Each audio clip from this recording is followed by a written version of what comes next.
A growing number of parents and community activists are expressing concern about the spike in crimes committed by kids. Some blame the closure of 2 juvenile detention centers, one in Ramsey and Hennepin County. The other issue is many kids know about the changes that will get them sent home instead of jail if they commit a crime. Reg Chapman has more on what's being done to keep kids away from violent crime. Teenagers one's wearing a white t-shirt and jeans.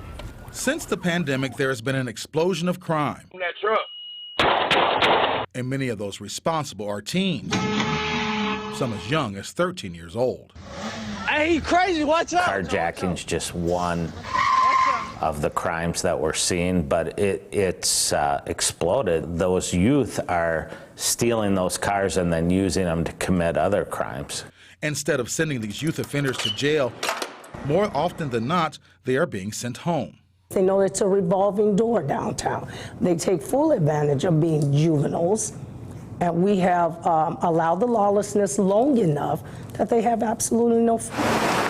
Minneapolis police say they've witnessed older gang members get kids as young as 13 to grab a gun and retaliate at crime scenes, targeting these teens because they feel there are no consequences for their action. Some law enforcement and many boots-on-the-ground organizations say part of the reason is the closure of 2 places that used to serve as juvenile detention centers. It's showing every day in our communities that these kids are starting to feel as there's no consequence for them, doing the wrong things. Boys Totem Town and Hennepin County Homeschool closed in 2019. Both housed some of the most violent youth offenders in Ramsey and Hennepin County for more than 100 years. The closings came after both counties adopted a new system that focuses on maintaining public safety while reducing confinement of kids. Totem Town gives peace to some of these kids' families, some of these mothers, at least to know where their kids are at night, to know that they're not getting into trouble, to know that their kid is still alive. Some say the complete closure of these facilities is already backfiring. We're failing these kids. The criminal justice system no longer holds them accountable or provides meaningful intervention to them. But others say that research shows kids do better when they are able to remain in home or in community-based programs while under the supervision of the state. There is an increase in crime, and it's really scary, especially if you've been a victim. And so you want to have an answer. You want something to blame quickly.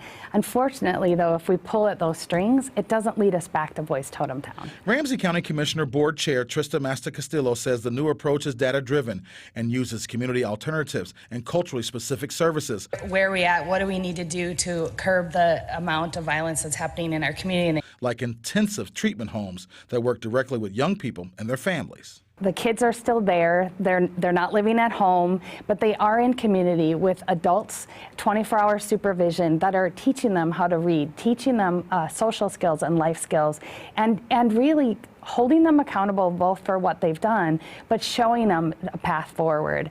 For some of the most violent youth offenders, there are facilities across the state for them to go to in Red Wing and Moorhead. But some say being locked up in a large facility does not produce changes in behavior. Youth tend to be more successful in settings that are smaller, that are more akin to a home setting, and that provide that intensive behavioral intervention space. Director of Community Corrections and Rehabilitation in Hennepin County, Catherine Johnson, says there is no one-size-fits-all when it comes to juveniles in our justice system. I firmly believe that the county homeschool, as it was operating and based on the models previously and the facility itself, wasn't the right space. And so figuring out what that right space is in collaboration with community is what we're doing now. Reg Chapman, WCCO 4 News. Johnson admits there are gaps. Community groups that we talk with say that they need to be part of the conversation because something isn't working. Both counties would like help from state lawmakers to expand their programs to help fight juvenile crime.